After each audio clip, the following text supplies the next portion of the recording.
we're back and today we're going to show you how to make easy bubble prints. You can use this art technique to personalize cards, stationery, pictures, and more. To do this craft, we have to gather our supplies. You're going to need paint.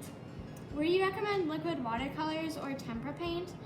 We're using praying ready to use temperas.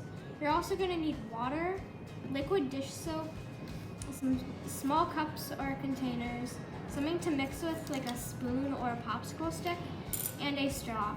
We're using a paper straw because it's better for the environment. You're also going to need whatever kind of paper you're going to print on.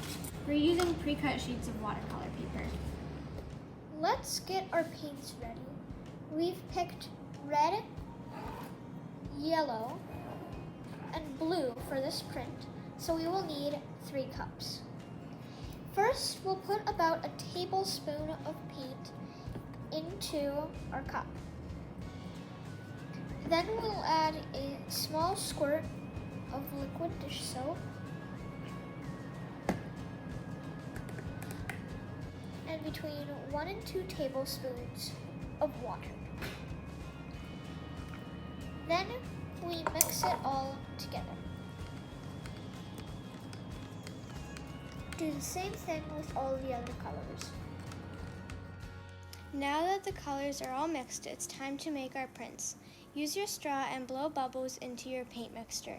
You can wipe off your straw in between colors if you want, or let the colors mix. When you've got a bubble mountain, lay your paper on top of the colored foam. When you lift it up, you'll have a print of your bubbles. You may also have some bubbles sticking to the paper. That's okay. You can pop them yourself or let them dry that way.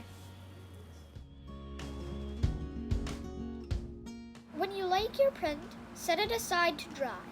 When it has finished drying, you can take a marker or a pen and draw a note or picture on it.